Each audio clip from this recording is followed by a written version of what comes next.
Welcome, ladies and gentlemen, to the Hero Nation Show, the place where business owners and entrepreneurs just like you come to learn tools and tactics to live more epic lives. Today, I'm joined with Jeff Dousharm. How are you doing today, bud? Good. Awesome.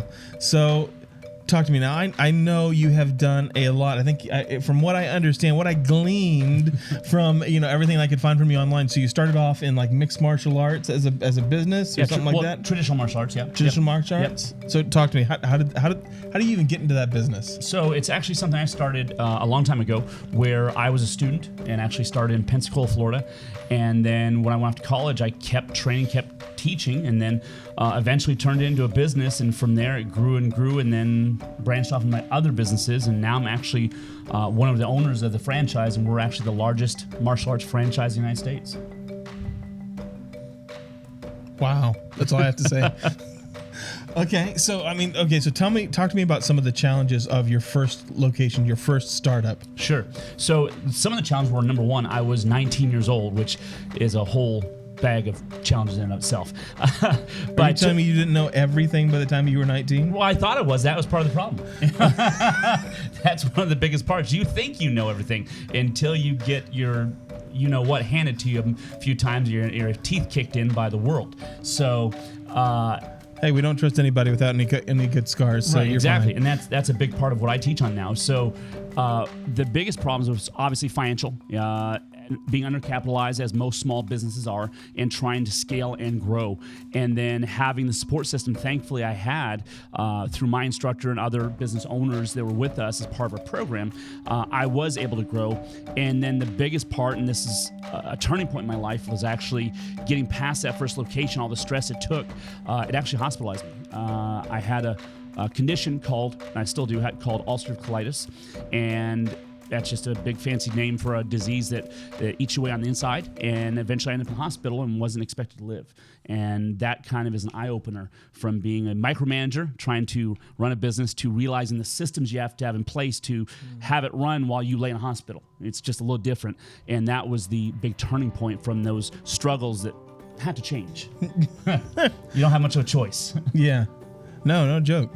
And I'm sure you...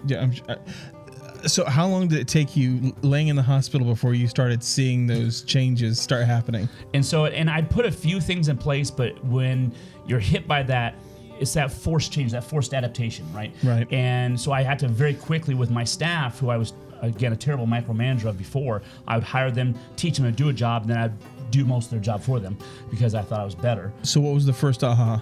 The first aha was when I was laying there and realizing I didn't know how long I would be out. In other words, how long I would be out of pocket, not able to do my job or anybody else's for them, and having to rapidly retool, having to rapidly think, okay, if I can't be here, how does this happen? What's the operating procedure? How do I make sure or have any control over what's going on day to day? Okay, so let's go down to nuts, bolts, sinks, and washers. Let's talk about what was the first thing that you changed. So the first thing I changed was actually just making sure who was in charge. Because if you're there, if you're the man or the woman. So who did you change? What was the actual change? So the actual change was saying you're in charge of this, you're in charge of that. So appointing each person in charge of different areas based on their skill set. Kind of like a leader's supposed to do. Put people in there. What was it before? And before I was in charge of absolutely everything. It was a so you're dictatorship. You're dictatorship. You go do this. You go do this. I'm gonna just move. But it was even better. It was you do this, you do this, you do this, and then I would follow up on you and micromanage it and do it for you. Yeah, Got it. I was horrible. I was like one of the worst bosses ever. Awesome. I have no idea why some of my people stuck with me and are still with me. Hopefully it's because I changed. Would y'all please comment below why you actually stuck with them? I want to know. I want to hear the story. Yeah, and there's some there's still. In fact, my longest has been since my longest employee right now since 1998. So she's been with me a few years. Yeah. She stuck around. Okay. So what was the second step? And so from past that, it was that realization, everybody thinks they have this much time in their life, and then we realize we have this much time, and in my case, it might be this much time. So then you start thinking, what am I going to do for the sustainability of my business? What if I do die? And it was at points where doctors were not expecting me to live. I'd had a couple surgeries. I had massive blood clots. The year after that, I had pulmonary embolism. So I was in and out of the hospital again and again and again. And so it's this realization that there has to be a better way forward on the system side for new people coming in if it's going to grow, I don't know when I can be there, when I can't be there, so we have to plan ahead. It's that contingency planning. If this happens, then we do this. Setting up a playbook of how we can move forward. And I was forced to do it. I kind of had some ideas in my head before, but it was only in my head, and that was a problem. So what kind of staff restructuring did you have to do in order to implement this kind of plan? Because the type of employees that do well underneath micromanagement are not the same people that do well under leadership roles. Right, absolutely. I totally agree. So what kind of restructuring did you have to do? So what we had to do is, starting really on my part, the structure is more me. I was the problem. As with most businesses, the owner is usually the problem. So if you have good staff and the owner's getting in the way, they're the problem. So I had to start trusting my people to do the jobs I'd hired them to do, and extracting myself to, instead of trying to micromanage and interfere, to have oversight and come back and look at results and be able to train people, but hire good people, which I did, and get the hell out of their way. And so really it was all about restructuring me, not them. So what was the emotional, psychological aspects of you retooling you? So, and like, cause I'm guessing, like, you know, I'm guessing sitting in the hospital bed, feeling like you can't do anything for yourself, or even when you got out and then you find out that everything's actually working just fine without you. I'm guessing there's like an identity crisis in here of you kind of being like, whoa. Right. So that's a wake-up call. And again, it's that realization. It's ego that makes us think that we are so important in our business. So how did you not flip back? It was rationalization, actually. So I have an engineering background, so I have to figure out numbers and ways to measure or rationalize something to get myself through things. And so what I figured out was this, and this is literally the equation I figured out in my head.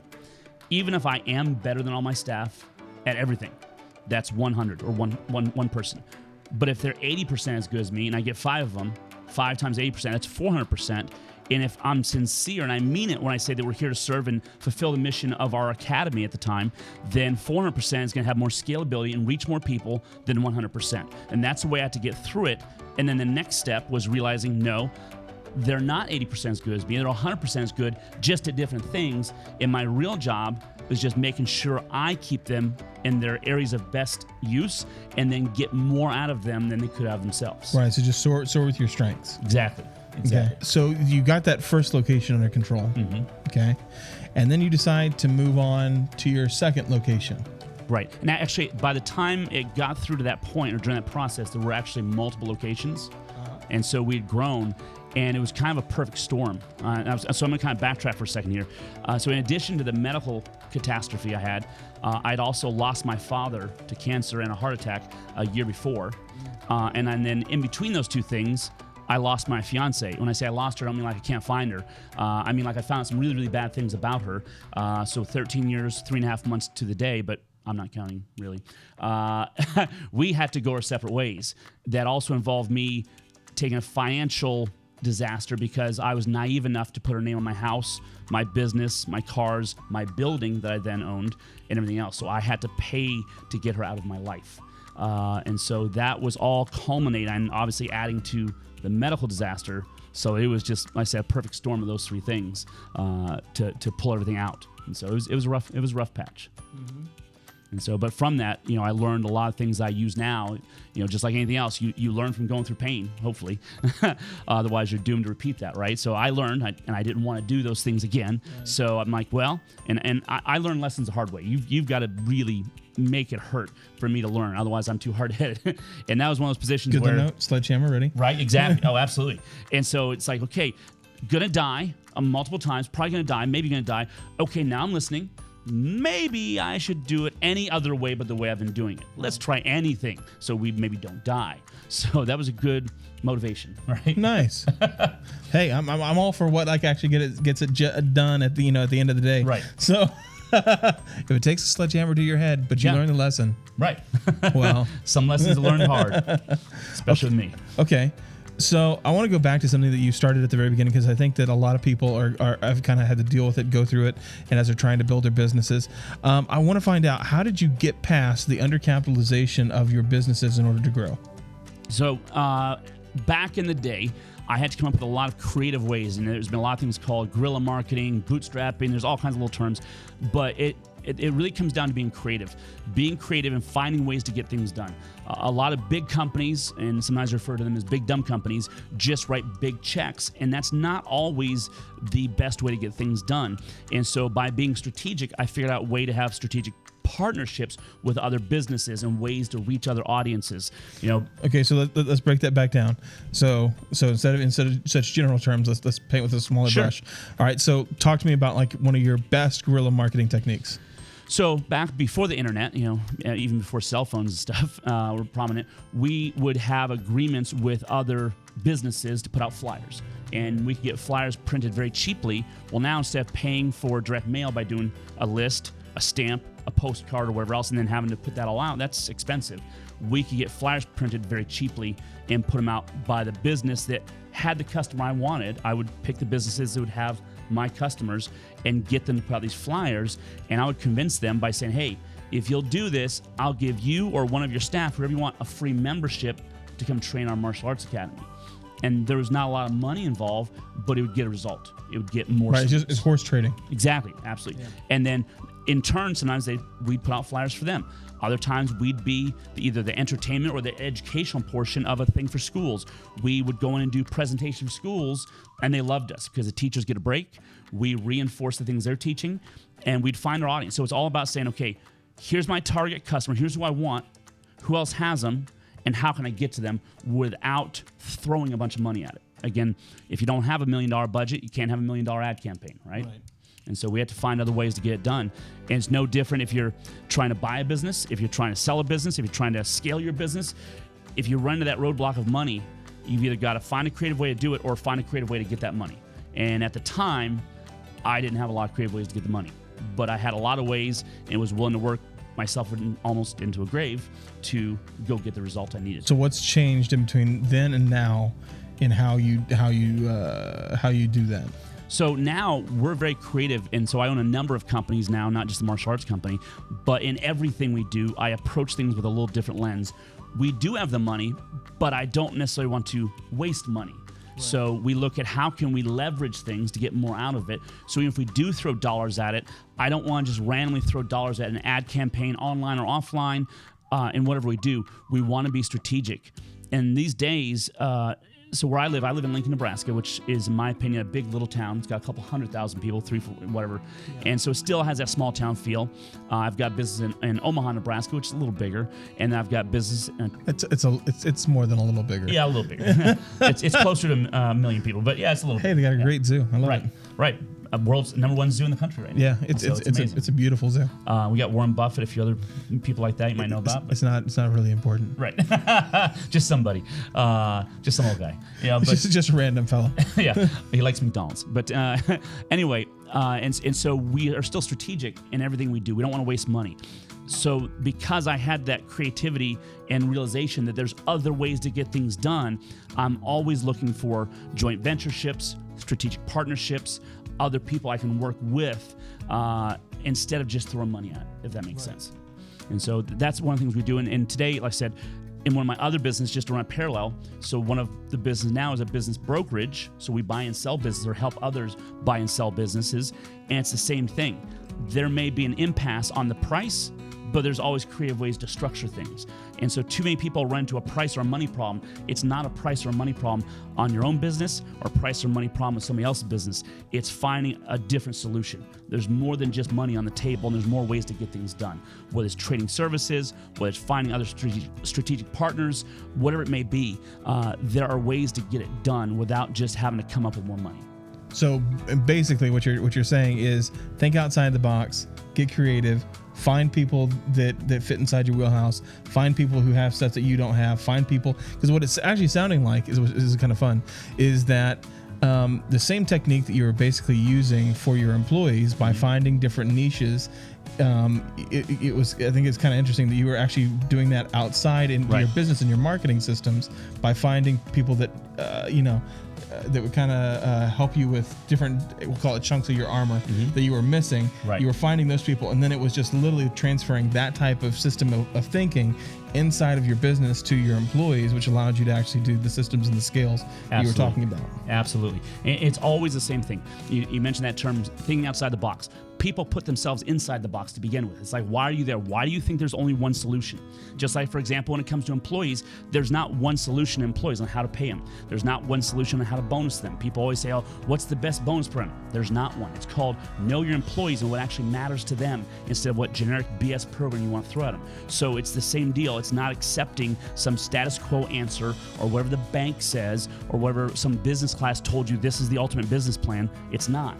It's realizing whatever your situation is, there's a way around or a way through it that's not necessarily the same for you as it is for me. So it's looking at that and, like you said, having that strategic view or outside or maybe even in the hospital to look at it a different way, because usually we're too close to it. If you're so close, it's like reading a book with your nose on the page. It's kind of hard to see it. So what are the things that you're struggling with now that you're trying to figure out? The thing I'm struggling with now, let's see, immortality. No. Well, let me know if you go with a solution, buddy. There's so many opportunities. And so right now, and I've owned actually more than 20 businesses at one time, and now I own over a dozen still, and I've sold off other ones, it's constantly prioritizing. It's prioritizing what matters most, because people think, oh, there's no opportunity. There's so much opportunity. Yeah, it's ridiculous. Drowning in it. And that sometimes is what paralyzes us, is that paralysis from overanalysis of, do I do this or that, and you're all over the board. So to me, that's still a struggle I have. And it's not that I'm paralyzed, I get a lot done. But it's constantly making sure I'm prioritizing my best opportunity for me, for my people, for my family, and everything in between. So it's looking at those buckets in a different way. And for me, the only way I found to logically break it down is look at 3 sections: time, team, and tools, or the systems. So that's how I analyze things. It's how I teach things.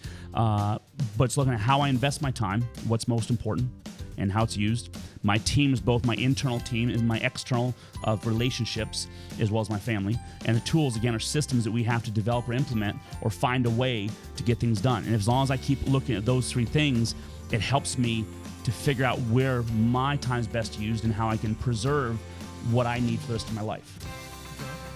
So when people start talking to you about, hey, I want to expand my business into a dozen locations worldwide, this type of thing, what is the first thing that runs through your head? So the first thing I ask, or that runs through my head, is how could they be gone? Yeah, it's like, if I take you away from your business, how many days would it survive? And then I think, well, it's probably not going to happen because you're probably micromanaging where I was. So are you going to have to almost die like I did to figure this out? And again, one of the things, there's a great book called What Got You Here Won't Get You There. And one of the things that studies and analyzes is what makes you a high achiever also holds you back from being an effective leader. So in school, I took my micromanagement style, which meant in school I got great grades. Something I was very good at was learning and memorizing things, which is not always the best skill. But if you and I are in a group project, it means enjoy the A, stay out of my way. I'm not letting you do anything because I didn't trust you or any of you with my grade. And that's cool. That works in high school. That don't work so well in real life. And so when you figure that out and get past that and realize you do have to play well with others, and you do have to figure it out, it's not just about you. So for myself, it took almost dying. And those same achievers have some of the same ego virus, so to speak, that I had, in that condition where they want to flex. They want to be that superhero. They want to be this dominating force, but what they don't realize is they can't do it by themselves, and it's too much on them, which is why they can't expand. It's why I couldn't expand. You can be this great force of one in a little tiny business, but if you want to do something of real value, you want to do anything of that matters, there's nothing that matters that's been done by one person. Can't name something. So they always had a team. What would be your number one strategic hire for a business owner of one? Number one strategic hire for a business owner of one generally is actually an assistant. Usually it's the first thing they need is an assistant just to get something off their plate so they can start doing other things. Some of my clients I work with now, and I poke this and make them do this, because until they get that off, they're so pinned down, so handcuffed, they don't have time. So I ask them, why are you doing this, this, and this? Whether it be cleaning, mowing your yard, picking up your dry cleaning, paying bills, that kind of stuff. That doesn't need to be you. So I take that off your plate. Now we can start prioritizing, moving the pieces around in the puzzle. And too many of them think, well, I don't want to think that's beneath me. Well, that's cool to have good work ethic, but by doing that, you're denying a job to somebody else that may not have the ability to do other things. But more importantly, they're probably better at it than you are, especially some of the doctors and executives and business owners I work with. They do it. They're not great at it anyway, and they waste their time. I said, well, I tell you, finally, a couple of them I had to get through because they're like me. I said, look, tell you what, why don't you just go home and spit on your wife and smack your kid because you obviously don't care about them. He said, well, what do you mean? I said, if you're not doing your highest, most valuable activity, you're spitting on your family. You need to do one of two things, only two things. Highest and best use of your time, or enjoy your life. Nothing in between. So when you're doing $10 activities, and you could be doing $5,000 activities, which some of my clients can do, what are you doing? That's a disservice to your family. Either stop it and go do your high value activity, or stop it and go be with your family. Go enjoy your life, which is supposedly why you're working so hard, right? That's the things we tell ourselves. So I get them to get that assistant, get that first step, and it's like the clouds part, like, oh my God, I don't actually have to do everything myself. I can actually let somebody do something. And so that's kind of an eye-opener for most of them. Okay, so let's take someone from your own hometown. Okay. We'll take the deal of Warren Buffett. Okay. Okay, someone who actually lives in the same house, in the same place, that has what would be considered a very modest lifestyle. Right. That's a myth, but keep going. Modest lifestyle with a 6-figure bodyguard and staff and personal staff that takes care of everything, millions of dollars of houses and buildings and. Fuck! He just blew the whole thing out of the way. But no, keep going. He does think I don't know. It's his narrative myth that's built around him. Yeah, and he still drives an old truck. Here's a hint: he doesn't drive himself ever. But when I do, I drive. Yeah. Everywhere else it's a limo, but when I drive, I drive. When I back the truck out of the driveway, and then they tell me to get out because the filming's done. Okay, but let's take ideas like that. Sure. Right. Stuff that people say like, "Hey, this keeps me grounded." Sure. And so, if it keeps you grounded, here's the thing: if it's something you truly enjoy, again, it's that prioritization I talked about. Right. So, for example, I enjoyed riding a motorcycle. I got in a wreck. It was not my fault. It tore me all up. Everybody thought my wife would make me sell my bike. She didn't. I chose to sell my bike, and here's why. I started comparing. I enjoy riding. I enjoy fishing more. I enjoy spending time with my son more. I enjoy traveling with my wife more. So I enjoy all those things more. So if that's true, and it is, the bike's going to go because it's not the highest and best use of my time for hobby or keeping me grounded type activities. So if mowing your grass is your moment of zen and you love it, and you truly love it more than fishing, hunting, traveling, whatever else, cool, do it. So that falls into enjoying your life. But for most people, they do it because they think they have to, or they're telling themselves a myth. And so I have to put it in context, say, hey, if that is your top thing, can you name anything else you enjoy more? Anything in your life? If not, one, that's sad. But two, if it's in the top tier, at least. If it's in top tier, fine, keep doing it. But in most cases, we lie to ourselves and say, we have to do it. I got to do it. And I don't want to waste money on paying some kid $50 to mow my yard. So do you think it's a false modesty, or do you think it's an ego thing? I think it's a false modesty. I think it's a couple things. It's a false modesty, a little bit of an ego, and a little bit of a relic where when we're bootstrapping, we're very young or young in our business, we do have to save every dime. But you end up getting dime smart and dollar stupid. Saving $50 is cool if $50 matters. But if you can do $1,000 an hour activities or $500 an hour activities, even $100 an hour activities, then you're cheating yourself and your family when you stick on that 50. So the way you acted and the way you behaved and the way you spent money early on can't be the way you operate now. If it is, you hold yourself back. Does that make sense? Yeah, that makes perfect sense. Okay.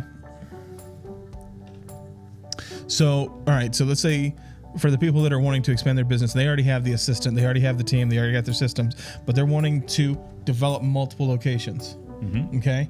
So what is their first strategic hire to actually make the multiple locations happen? So the first strategic hire, if they don't already have this, is somebody to go through and set up all the systems. So you may have, there's a lot of businesses that have great people and that run it based on what's in their head. They're hired a great person, trust them, and they're running and gunning, they're doing a great job. But let's say I took all their staff out of there and substituted somebody with just moderate skills. Could they run that company? Would they know what to do? So usually that's not in place, or not in place well enough that if I just grab 10 random people with at least moderate skills could run it. So it's the absolute systemization, breaking down to the smallest pieces the absolute smallest pieces, so that nobody could even need to ask a question. Having that kind of manual or videos, which work very well now, so that you have that for consistency. Because here's the plague of most multi-location businesses. It's not consistent. So if the owner's not there on site, the other location doesn't run the same way. And so if you look at franchises, and I'm not saying the franchise model is the best one, but consistency is key for a reason. And so if you're not consistent, you can't train right. I've got a client with 27 dental practices, and it's the same no matter which city and which one you go to. At my academies, at my business, same which one you go to. So if somebody wants to go to multiple location deal, they got to have the systems so they can have consistency and control. Because part of the control factor is be able to measure things. Well, if two different places are running two different game plans, two different systems, you can't measure because it's not apples to apples. You're not running the same plan. So if you make a tweak here but not there, it just doesn't make sense. So you've got to have that consistency in place. And if you do, then you can make changes. But unless you're consistent, it's just a bunch of random stuff. You don't know what you're measuring. You get to the bottom line, you talk to your CPA and go, do we make money? Yeah. Why? I don't know. So you've got to have that system to even gauge from to make any changes. Nice. Okay, so when we're talking about diversifying out, actually getting bigger and all that kind of fun stuff, I think there's a change that happens that not a lot of people actually understand or even are prepared for in the depersonalization of your touch through multiple locations. Right. And most business owners aren't like that. They have this, I love this statement. It's so cute. We are all like family. Mm-hmm. It's a great marketing pitch. I love it. Oh, absolutely. It's creative lying. I love it. So, so we're talking about this. I don't think people are prepared for the psychological change that it actually takes, because it's almost like changing circles. It's almost like changing friend circles in a way, like to moving into this other system. What kind of people do you have to have in place around you to be able to do that on that level? And how do you take just certain people with you and like, okay, here we're moving up and moving on to bigger things? Or is it a complete paradigm shift? Oh, it's huge. I'm glad you brought this up. I mean, it's so huge. In life, there's going to be times where if we're going to level up, we have to let go of certain people. Yeah. And us personally, in order to become something more, we have to let go of who we are now, whether it's getting caught up on $50 an hour stuff or caught up in who we hire and who we allow. So if you're personally involved all the time, you can micromanage or just kind of take care of somebody that's an underperformer. And usually the biggest difference in the type of people you want on your team are those who take ownership. They take personal accountability big. It's a high deal for them. It's part of their character. Because if they need to be micromanaged, or if they're content to sit in a chair and not do anything unless somebody tells them what to do, they're not going to be part of that leadership team. They can't be. And if they are, they will tank your business. They can lead other people that then have the little bit less skills in those areas, or less accountability, let's say. It's a nice way of putting it. But they cannot be part of that prime leadership team. And as you mentioned, that whole identity thing, when people take a step back and to have multiple locations, look at small businesses, and this is something I preach on a lot to my clients, is if you stay at the Hilton or the Marriott or whatever, it's not Joe Bob's Hilton, it's not Frank's Marriott, it's not Sammy's McDonald's, it's the brand. So it's building a real brand, not with your name on it. So a lot of small business owners don't get that. If your name's on the title, if there's a problem, who do they want to talk to? You. So, but if it's about systems and good people, you're still the architect, and that's the way to get past it. The therapy, so to speak, to still have control. I may not be forefront of this like it's my baby, but it still is, because you're the architect of a bigger system that still has an impact. And if you care about the people you're supposed to serve, that should be enough. Okay, so I'm going to ask you this. So, what are the top 3 ways that you would consider a good, solid standing point from changing over from a personal brand to an actual brand? Because this is something I talk to people about this all the time, because it drives me freaking crazy. My one of my pet peeves, is when someone tells me, "Oh, it doesn't fit with my brand," and I'm like, what freaking brand are you talking about? I'm like, you're using it as a bulletproof excuse for your mediocrity. I absolutely hate it. Absolutely. So I'm like, if we're going to talk about a brand, let's talk about a real brand, or either that or you don't have your values set out correctly. Absolutely. So talk to me about what are your top 3. So top 3 for moving from a personal brand to a a real brand, number one is the realization that your brand isn't what you say it is. Okay.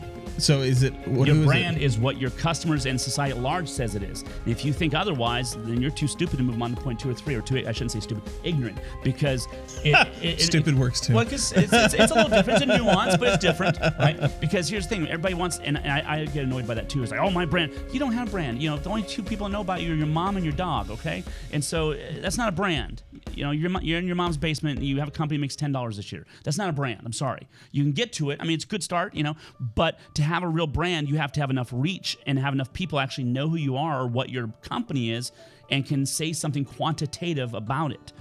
So how do you feel if I name certain big brand names? As soon as I say it, you have a feeling and you can tell me something about that brand, either what they stand for, who they are, or what you think or feel about them. Yeah. And so you've got to recognize that first. And if you recognize that, now the second thing is, how do you reach the target customer that you want? Because here's the next thing to consider is your brand should only matter to you as far as what you're concerned for your business is to your target market.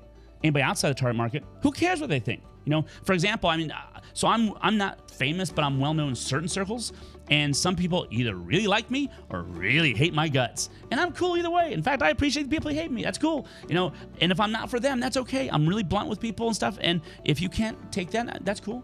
But I would rather be polarizing. I don't want somebody to think about me, or if somebody brings up my name, go, you know, or just go, I want a strong reaction one way or the other. Yes, exactly. At the rate that you attract, you will also. Yes, and I'd rather repel more than attract anyway, because I want the right ones, right? So if I'm brought up in a circle where I'm not there, I want to say, oh man, I love that guy, or I want somebody to go, screw him. Like I said, yeah, you know, whatever. Say whatever you want. I don't care. But it's okay. So understand it's about them. Then understand it's your target. Defining who your target market is, and not just saying, oh, I'm for everybody. No, you are not. Okay? If you're for everybody, you're for nobody. Exactly. Yes, exactly. And then the third thing is, how do you deliver whatever you say your core values are, whatever you say your systems are, whatever you say your brand, your family is about, whatever. How do you deliver that without you being there? If it takes you, it's not a brand. It's going to go back to that personal brand. So in other words, if I ask everybody at your company, what are your company's core values, or what? And even let's just get away from that and forget vision statement, mission statement. Just what's your company about? Okay, how much overlap? If I ask all your employees, tell me what's your company really about? Not what you deliver. What's your company about? How are you different? The way I like to do it is actually, I ask them, can you describe me your business as if it was a company? Yeah. Does it have a personality? What is it like? What is it done like? And everybody, right. Here's my favorite. When I know that they start off, well, you know, we do. Yep. Moment of silence. Right. It's over. Yeah. You know. Yeah. So it's like, you know, come on. Like if your business does not have a distinct personality as if it is a human, let's say we're calling it a corporation, fine, let's call it a corporation, it's a business entity, right, it's a person. Yeah. If it does not have a distinct personality and you're not actually able to describe it on a constant basis, just be like, and someone's like, oh yeah, this is exactly who they are. Yes. This is who Disney is. This is who Coca-Cola is. Exactly. This is how oh gosh. I was trying to give a nice plug, but then I forgot how to say the name. Here's all my sons, and here's all this stuff. If you don't have that kind of business relationship and that pull, it's not there. Right. It doesn't exist, and no one else knows what it is either. Yes, exactly. So it's understand the difference in the fact it's about your customer, understand who they are, and then the fact they've got to be able to quantify that. And if your own people can't do it inside, how the hell are they going to communicate to everybody outside? They can't. So you've got to look at those pieces and parts, and until you do that, everything else built on top of that will fall apart unless you have those things in place. Okay, so now I want to change on to something really fun. Cool. All right, so what is your favorite firing technique? My favorite is I don't do it. I have hit men and actually hit women who's very short and very intimidating. She's about 4'10" on a good day, and she's a 6'3" black belt that works for me. And so that's one that's been with me since '98, and so she does most of the firing. Or I should say firing. She frees them for their future. This is more creative lying. Brought to you by. Yeah. And so the other thing is, I'll tell you this: we don't actually have to fire very often, and here's why. My team, our brand's team, each company's team, however you want to call it, will generally drive them out because we're not ashamed of our value stuff. Like, for example, being on time for things. So if you show up for an interview and it's supposed to be at 2 and you show up at 2, you don't even get an interview. Goodbye. But even if you do get on the team, if you're not in alignment with our people, you will hate your life. and there'll be pressure on you from other people on the team, and you'll just feel the need to go, and you'll probably quit. So we don't need to fire very often, but again, when we do, I can't remember the last fire I had to make directly, other than a business partner that I had to give. Let's go there. How did that conversation work out? Careful. There's some legal orders here. I can't say too much, but let's put it this way: when you find out, kind of like my ex-fiance, when you find out some things you don't want to find out and lose them, I kind of lost a business partner because I found some stuff he was pulling and had to change the locks on 2 locations and have him serve with papers. So yeah, he had to go. So that was probably the last or the biggest one I had to fire, so to speak. But the idea is we look at ways to also hire slow. So it's, I forget who first said it, but hire slow, fire fast. Yep. We're kind of that same mindset, and so we go through a multi-step hiring, even if it's for our nanny. So we have a nanny at my house. That's part of the systems in place to allow myself, my wife, and our family to function. And it's a very slow hiring process where there's multiple steps they have to go through: an interview, a test day, everything else, to look for reasons not to hire them. Most people are so desperate to hire, and they want to believe it's kind of that honeymoon, everything's gonna work out fine, it's gonna be great. Yeah, and then you hire for anybody, and then you realize that when they interview, it's generally lying. They say, hey, are you good at this? They go, yeah, sure. Do you know Excel, Premiere? Oh yeah. Oh my! I can Google it. Well, that's exactly what they because what they hear, this thing, because what they hear when you ask them a question is, say yes and I'll hire you. Part of the things that we teach on is to, when you're hiring, for example, we put out a list of items. We have this forced categorization, but I don't want to get too deep in that. But when we hire people, we show these different tasks. Say, hey, look, we know and believe strongly that we want to put people on the right seat in the bus. So we want to make sure you enjoy your job. Here's all the things we got going on here. Here's what I want you to do. 1/3, 1/3, 1/3. Tell me things you love to do. Tell me things you like to do. Tell me things you hate to do. And it kind of gets to their defenses. Because if you ask them what they're good at, if you ask them what they're good at or if they can do it, they try to lie or manipulate to get a job. But if you force them to say what they love to do, they'll tell you the truth. And oh, by the way, there's a high correlation between what you love to do and what you're good at because of effort. Kind of like kids in school. Their favorite subject is usually the one they get the best grade in. And it's not their favorite because they get the best grade. They get the best grade because it's their favorite, and they put in more effort, gets a result. Builds their confidence. They put in more effort, more result. And it starts that wheel, right? Well, job's the same thing. Stuff you love to do is usually stuff you're good at. Nice. What is the biggest mistake that you've made owning franchises? Biggest mistake owning franchises, other than putting my ex-fiance's name on it, but who's bitter? Let's see. Wow, that's a good question. I don't think I'm going to ask that one. Biggest mistake in owning franchises. I don't know. Actually, I don't know if I can really answer that.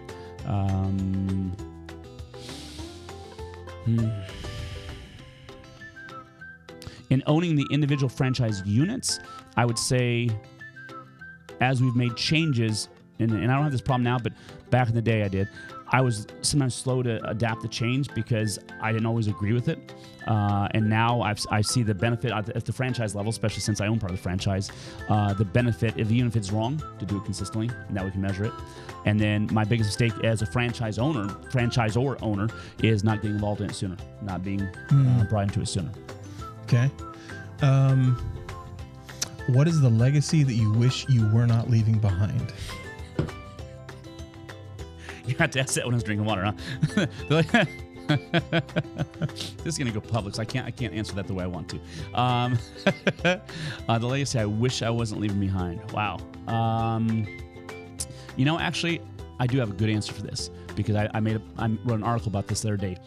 And I read a story, and I came to a realization. We all hurt people unintentionally and unknowingly. And so I read this story about this older lady that was in a bookstore, and she bought a whole set of books for this kid for university, and they couldn't believe what she had done. And she explained to the store owner, it's like, well, here's what I figured out this late in life, is I've hurt a lot of people, and I don't even realize it, and I didn't mean to. So I can very intentionally do some good things to try to offset that. So I know in my life for sure I've hurt a lot of people, some intentionally, some unintentionally and unknowingly. And those are the ones that I can't even quantify because I don't know how many times I've hurt somebody's feelings or impacted them in a negative way that I really wish I hadn't and I don't even know about. And so I would say that's definitely the things that I wish I hadn't done, and a legacy of those who I have done that way, that I wasn't leaving behind like that. That's a good answer. It's a deep answer. Do you think it's just karma? Do you think it's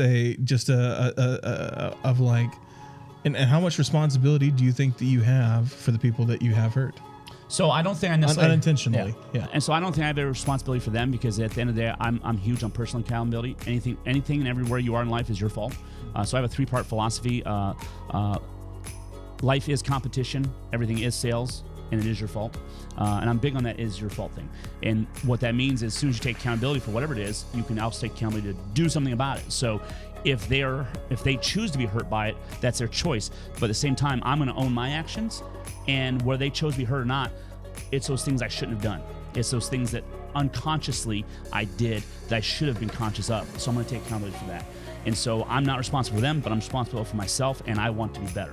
I constantly want to be a better person in all aspects. But don't you think that's like kind of like a difference in like communication styles, right? Like there's different, when we talk about like communication, like there's different levels of communication. There's taking responsibility for what you said, there's taking responsibilities for how you said it, and then there's taking responsibility for how other people received it. Right. So if we're taking like that same concept and we're putting it over here, right.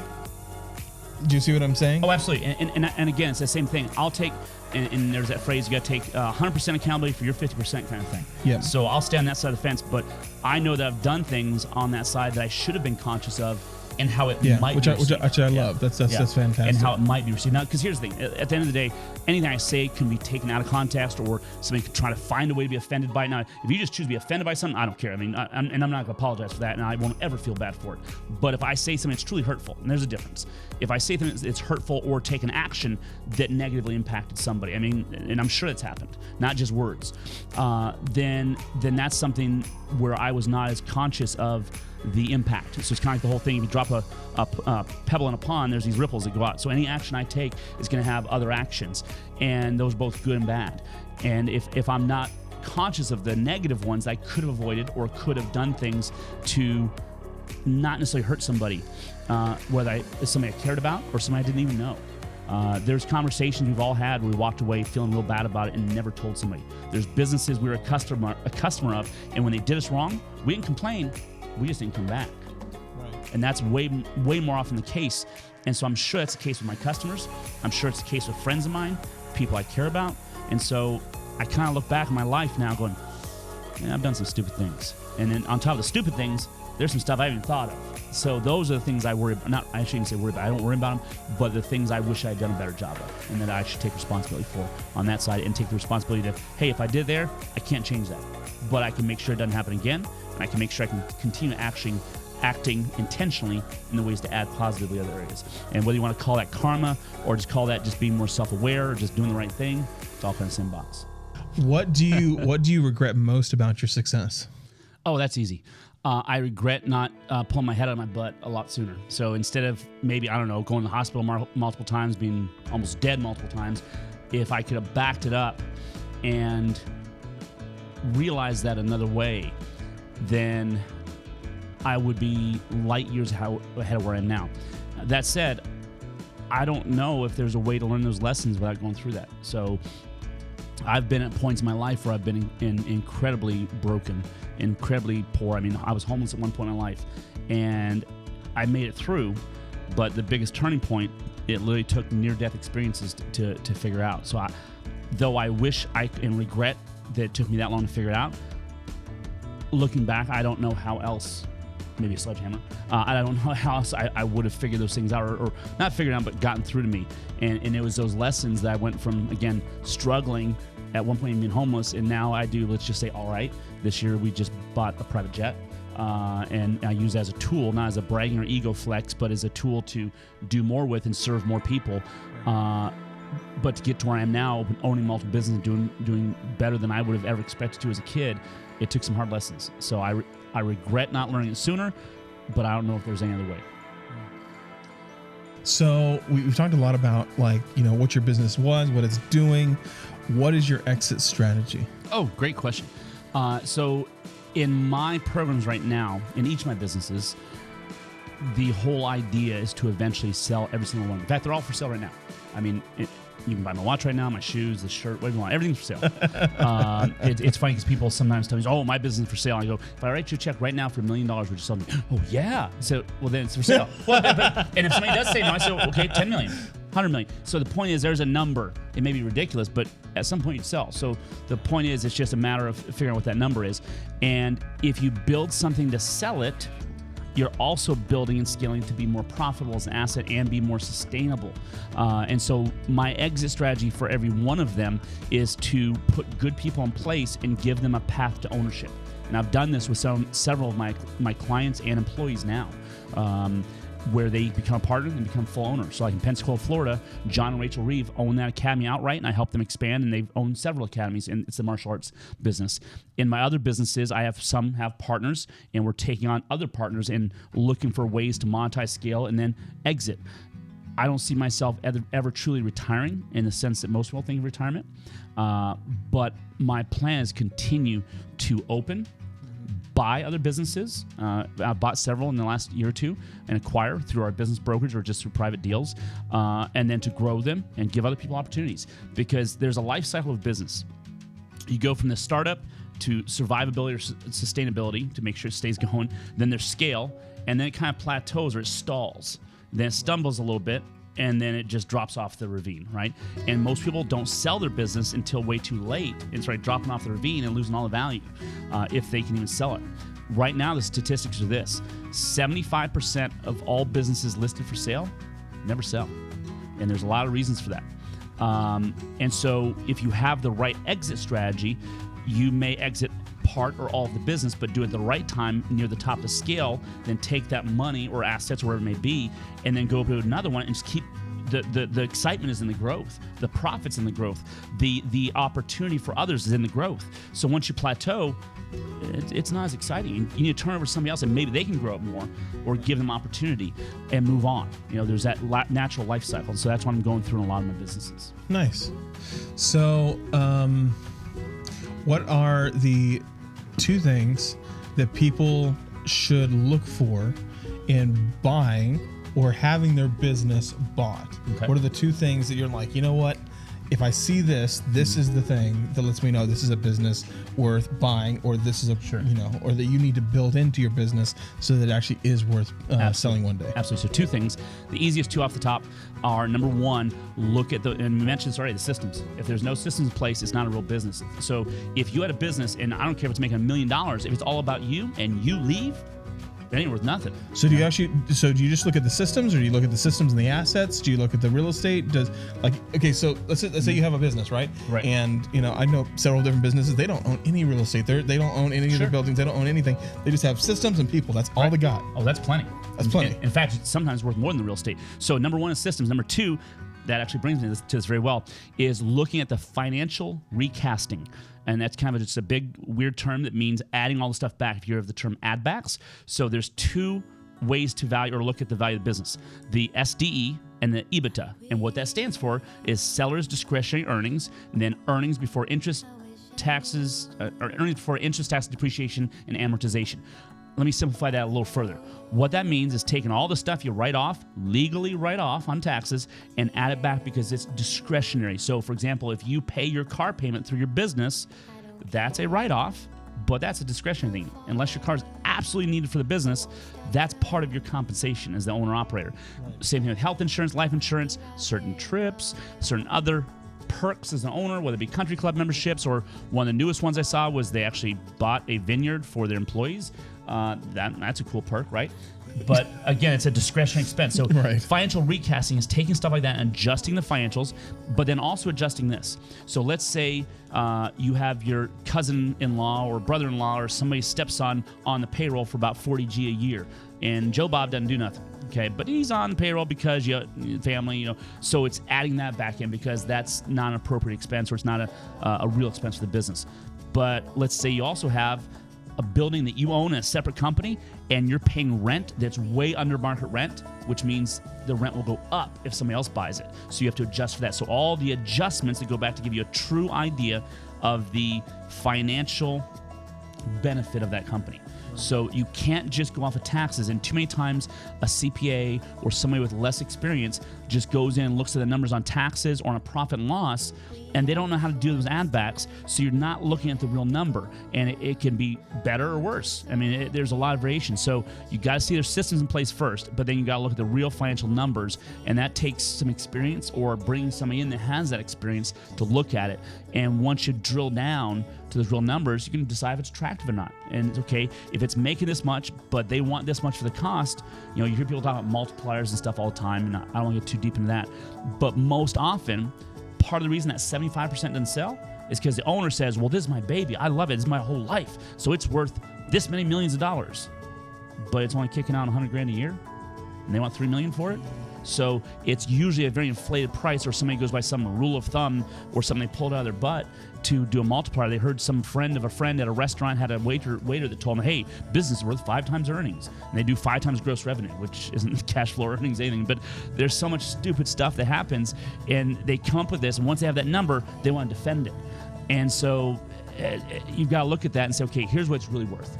Then come up with a creative structure or way to buy it or financing, whatever it may be. So if those two things aren't in place, I walk. In other words, if I go in and systems aren't in place where it can't run without the owner, that's the first thing. Unless there's some other massive asset with it, it's not even an option. And that's what I advise most buyers to look at. And then second, if their financials are not in order, so that we can do the add backs and have that be at least congruent with an appropriate price. If it's not at least in the ballpark, walk. Because that owner has no idea what it's really worth or is too emotionally vested against that whole my ego, my signature, my everything. And they think that's worth something, and they start valuing blue sky or, hey, it could do this, has a potential to this. Well, potential doesn't matter. It matters what it's worth right now. And if they don't get that, then it's not even worth getting into discussions or getting into negotiating because they're not going to come up off it. And there's too many other opportunities. So, nice. So, what is the number one indicator that you need to walk away from your business? If you're the owner, number one reason you need to walk away. Well, the number one reason right now, I don't know if it's the reason it should be, but the number one reason right now is disruption. In other words, divorce, medical condition, death, major other issue in your life that forces you out. So most business owners right now are forced out of their business for one reason or another, and they held on to it too long. The number one indicator that you should walk away is realizing that you're near or at that plateau that I mentioned earlier in the business, and that's the best time to move. What's a good indicator for that? And so if you're looking at your growth, your trending growth year over year, things like that, whether you measure seasonally, quarterly, if you have some cycle, a certain sales cycle in your business, is looking at that growth. And you won't be 100% certain unless you're looking backwards, and then it'll be too late. But if you can see that rapid growth, you're growing, then it starts to stagnate. If it stagnates and you don't see it having a good chance of coming back up, if it's starting to stagnate or just slowing down, that slowdown is a good indicator that you should at least consider changing. Whether changing means walking away, adding another business line, buying another business, add on to it, something to change up the game. Because if you're starting to stagnate, you're going to hit that plateau, and there's better opportunities to use your money, your time, your expertise. It could be just going and opening a different location somewhere else or adding another location. But it's an indication you need to change. Whether it's a walk-away change or a business structure change, as soon as it starts to slow down and plateau, there's got to be a disruptor in a good way. Otherwise, it's going to continue to plateau, and that builds in burnout, owner frustration, employee frustration usually. They stop getting as many bonuses, whatever it may be, depending on the business. And that's when a lot of the problems get encountered, and that's when they stumble and start cascading down that cliff. So what are your 3 best tips for getting out of burnout? 3 best tips for getting out of burnout. Let's see. Let's look at number 1 is go back to why you're there. And I know people talk about this all the time. Oh, what's your why? What's your motivation? But going back and realizing that what your why was is probably not what it is now. And that's something very few people talk about. Your why changes. It should change. That's healthy. My why when I started in business sure as hell ain't my why now, because when I started, I did not have my wife. In fact, I didn't know her. Definitely didn't have my 2 kids, and don't have the other things going on in my life. So your why is going to change, and that's okay. So it's going back and revisiting it, and then look at your why now and ask yourself, does my why of doing anything in my life match this business. It's having that brutal talk with yourself and making a decision. Is this still a good fit? You may need to walk away. That's another walk away type thing. Maybe your business has evolved into something, or maybe you've evolved into someone that's no longer a good fit. And it's okay to say that this isn't a good fit. It doesn't mean you failed. It just means it's not right. And so that would be the first thing, is to look at, consider, maybe I do need to walk away. Number two, the best thing I look at is going and revisiting, or not even revisiting, but looking at opportunities and options of how to scale the business and get it growing again. Because nothing cures burnout like making a pile of freaking money. And I'm not saying that like money solves all problems, but you know what? It kind of does. Because if you say, I need more time. Well, guess what? If you're making a lot more money, you get a lot more time. Because people say, time's the most valuable resource, but I can buy time. I can't create it. I can buy it. Real easy. Because I can pay people to do the jobs I hate. I can pay people to take care of my house. I can pay people to do this and buy all the time I need to go spend time with my kids, my wife, or travel in the world, whatever I want to do. So if you make a pile of money, it's usually a lot easier to solve problems. And so that'd be the second thing. And then third thing would be going back and talking to your team. Go back, work with your team more. If you're burnt out, it's often from a sense of disconnect. You're not connected to your team anymore. You're not communicating, just like in personal relationships with your spouse. And so often, if the manager, the owner, whatever else, kind of get in this little ivory tower, and you don't have that dialogue, that communication with your team anymore, it's not feeding a sense of need that you probably have. And so once you start feeding that need again by communicating with them, things fall back into place. And if there are problems, you can figure out what they are fast. And then if you figure out what they are, you can do something about it. Well, at what point were you the happiest in your life, and how much were you making when you were that happy? Well, let me look at this. The answer most people want to give is like the day their kids are born. That's not for me. It's not that I don't love my kids, but they are an extension of the happiest part of my life, which was actually with my wife. And it's not just her, it's the fact that we can do certain things and I can be who I am with her, if that makes sense. A lot of times we have to be certain roles for everybody, and I don't have to do that with her. She knows me better than everybody and loves me in spite of that. And so I would say that one of the happiest moments, it was actually a moment in time, and it's kind of a cool story, is actually how I met her. And I make fun of people for this, and probably, remember that list of unintentional hurting people? It's probably deliberately making fun. So I guess I am conscious of this one, but deliberately making fun of people at the top. Love at first sight. I knew that day I met her. I'm like, puke. So here I am at this. It was actually called Young Professionals Group, because back then I was young. It's for basically anybody under 40 or 50 or whatever. I don't know. But it's basically not the good old boys club from the Chamber of Commerce. And so they wanted to stimulate more young people in their 30s and maybe in some of their 40s, and definitely in their 20s, to do things. So it's at a bank. It's an after-hours thing, right? And I go to it, and I meet up with a friend of mine, and we're talking. And this wasn't too long. It maybe been, I don't know, a year, maybe a little bit less than a year since my breakup with my fiance. And I had dated some women and stuff, and it was not going well. And I for a lot of reasons, probably mostly mine, but and I was getting burnt out. And I was talking to my friend, we were both kind of the same boat, and she and I were both like, you know what, I'm just done. I'm done dating. I'm just gonna be married to my business. It'll be cool. Just forget it. And about 10 minutes later, this lady walks in. She's wearing a black business suit, hot pink heels, a pewter necklace, Calvin Klein black glasses. Not that I pay attention to details. And I didn't know her. I knew everybody in the room but her. I mean, there was a couple hundred people. I knew everybody. And so then I'm too much of a chicken to just go walk up to her. So I go poke a couple of my friends. Hey, look at my shoulder. Do you know her? No. I walk over to my ex-friend. Hey, look. And finally, I went through a few people and nobody knew her. And so finally, I just walked around and introduced myself. And then I realized within a few minutes that she was a chiropractor, and she's working at the chiropractic practice that we just negotiated a joint venture, strategic partnership with, I talked about before. All of their staff, and they have a good number of staff there, could take lessons, yoga, kickboxing, martial arts at our academy, and all of our staff could get free chiropractic care. Didn't take money. But anyway, I realized that I had negotiated that with one of the other doctors there, and she worked there, and she just moved back to Lincoln, like literally in the last month or so. And so I'm like, cool. And I would start talking, we're getting along well. And so I think, hey, there's a bunch of us going out we go out after this, and we go out to this other place to kind of hang out. If you'd like to go, I can introduce you to some more people. She goes, oh, that'd be great. I'm like, cool. So I said, all right, well, I'll talk to you in a little bit. So I walk away going, okay, I got to go get a bunch of people and plan this out, because that was not a plan. I made that up and lied, and now I got to get a bunch of people to go out to this other bar so I don't look like an idiot. So I went and got about 20 people. And she went with us, and apparently 2 other women that were there were trying to hit on me, and I was oblivious. And they realized I was trying to hit on her. And so I sat down, they both sat down, took the chairs next to me. Or, I'm sorry, she sat down, actually. My wife, Corey, sat down, and they blocked her out so I couldn't sit next to her. So I sit down. One of them finally has to go to the bathroom, and I take her seat. She comes back and says, oh, I'm so cold. And I give her my jacket, whatever. And then the last one won't get out of the way. And finally I say, hey, the waitress hasn't been around. You know I like to, why don't you get some drinks? I throw her a 20 or something. She goes, oh, okay. She goes, ha, we were at one more spot. And we're playing Frogger now. Yeah, so that or like an episode of National Geographic when you see, oh, the gazelle has broken away. Right this. He found the sport. Yeah. So we're talking, and within like an hour or two, we're standing up, we're just people watching and telling jokes. And I literally I texted somebody this night. I wish I could go back, and maybe I will. Figure out a way to go back and get this text. I text somebody, is it too soon to ask her to marry me tonight? That was it.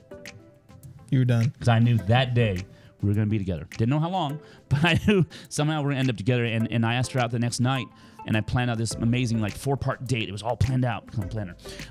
And part of it involved going to a vineyard to be cool and impressive, whatever. And we get there, and I forgot they're on winter hours, so closing right as we arrive. And by the way, it's not the boonies, banjos playing kind of stuff. So it was a little awkward. We came back in town still. Obviously, the date must have gone pretty well. And then about a year or so later, actually 9 months later, I took her back there. We'd never gone back, and I proposed to her at that vineyard and surprised her. I got a wedding video of her and a photographer to take the whole thing of proposing to her, and she had no idea. I totally surprised her, so it was pretty cool. But so that moment from meeting her and knowing, and then kind of tying in with Ask Her Marry Me, that's a big moment, I guess. But that was the happiest I've been. I don't remember, honestly, how much I was making at that point. It wasn't nearly as much as I make now. So but I did well. I was, again, not trying to brag anything, but I was driving a Porsche 911, so I was doing okay. I did sell that car, though. It's now on her left finger. I literally sold it to buy her the wedding ring. It didn't need anymore. No, actually, that was my dream car. That was my icon of success. It was as a little kid. It's always my dream car, so I went and bought it, and then drove it for a while, and I'm like, okay, that's cool. And I'm like, I was pretty much done with it, and I sold it and bought her a ring. And so looking back, that was definitely happy. And people say, oh, money can't buy happiness. You know what? Neither can broke. But money does help. So I've been broke. I've had money. I know which one I like better. Which one's a little easier. Cool. Dude, I just appreciate you coming in here and just talking, brother. Yeah, this is good stuff. Yeah. If they want to find anything more about you, where can they go? So, again, I have different businesses, but if you can at least remember my first name, Jeff, you have no prayer of spelling my last name. But if you want to contact me, go to contactjeff.com. ContactJeff.com. Dude, I appreciate it, man. It's easy. Thanks, man. All right. Guys, until next time, be your own hero.